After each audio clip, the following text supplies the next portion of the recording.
Do you believe in coincidences?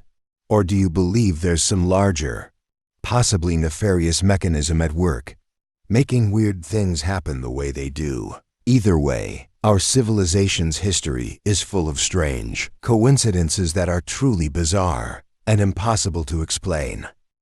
Hi, I'm Mr. Mysterious, and today I'll be telling you about 5 of the most intriguing historical coincidences, whether you believe in fate or whether you're totally skeptical. Take a look at these 5 bizarre events in history before you make up your mind.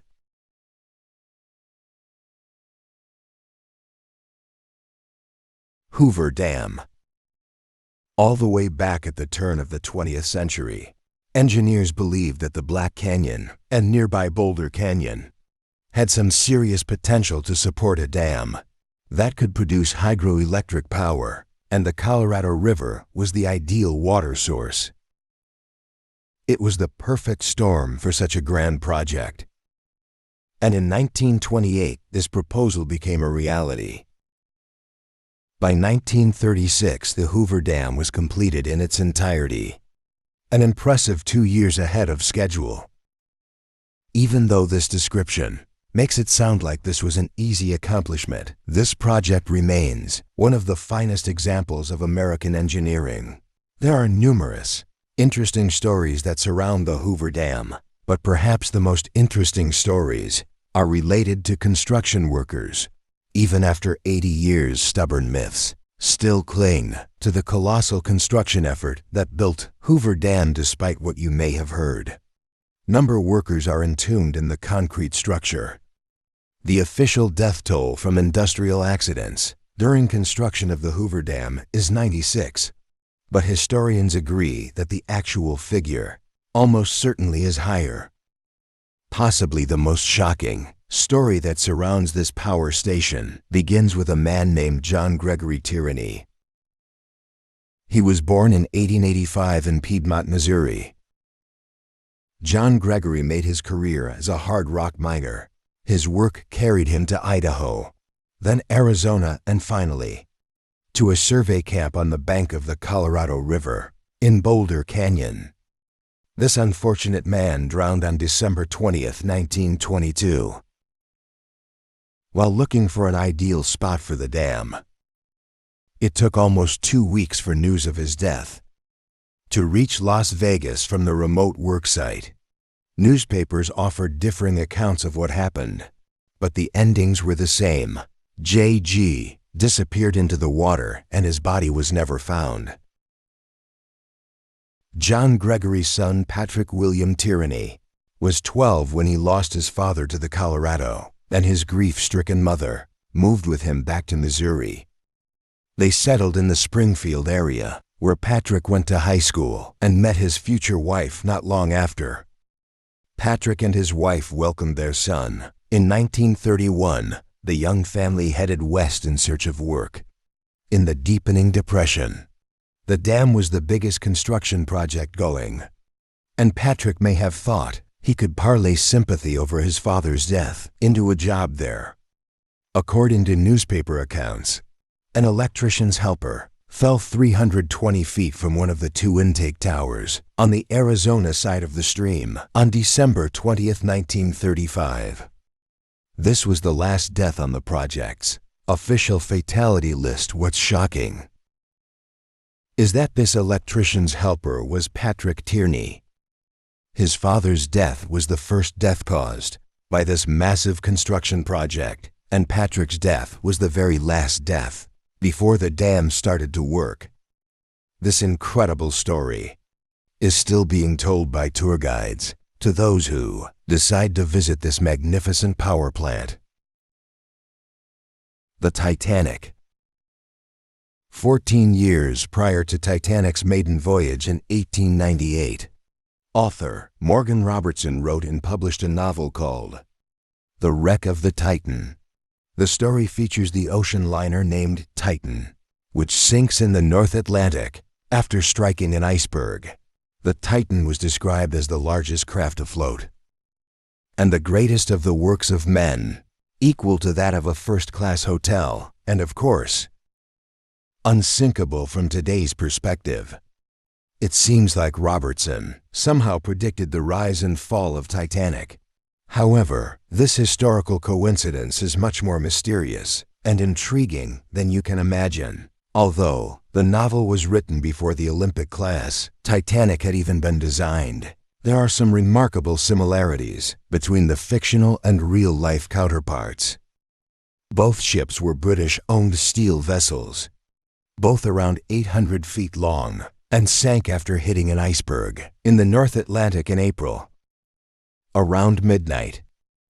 Like the Titanic, the fictional ship sank in April in the North Atlantic, and there were not enough lifeboats for the passengers. There are also striking similarities between the size and life-saving equipment. The latest technology was used in the building of the Titan, including the addition of 19 watertight compartments. With 9 compartments flooded, the ship would still float, and as no known incident of the sea could possibly fill this many, the steamship Titan was considered practically unsinkable. Because Titan was considered unsinkable, she only carried the minimum number of lifeboats required by Law 24, able to carry about 500 people. This was not enough for the 2,000 passengers on board. Morgan Robertson's Titan hit an iceberg in the North Atlantic Ocean and sank. 2,987 people died in the disaster. Morgan Robertson republished his novel after the sinking of the Titanic with some notable changes, suggesting that he was trying to cash in on the Titanic disaster. Nevertheless, the similarities between the Titan and Titanic are striking. Violet Jessop.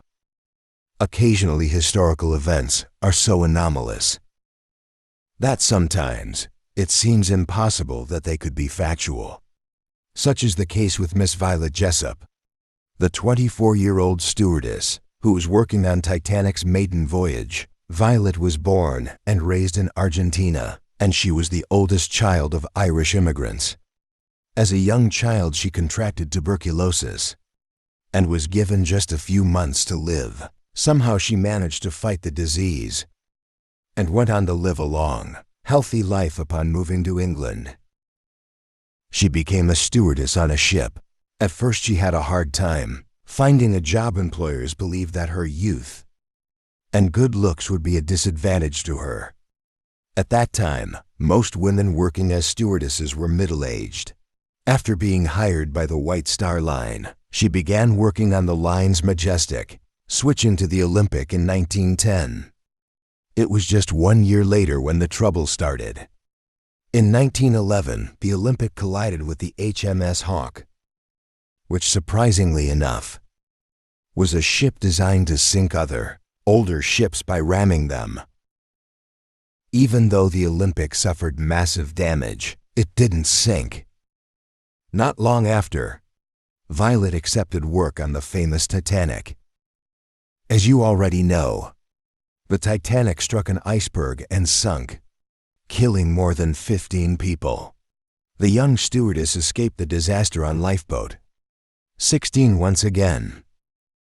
Violet lived to sail another day. In the lead-up to World War I, she decided to serve as a nurse on board the Titanic's sister ship Britannic, which operated in the Aegean Sea.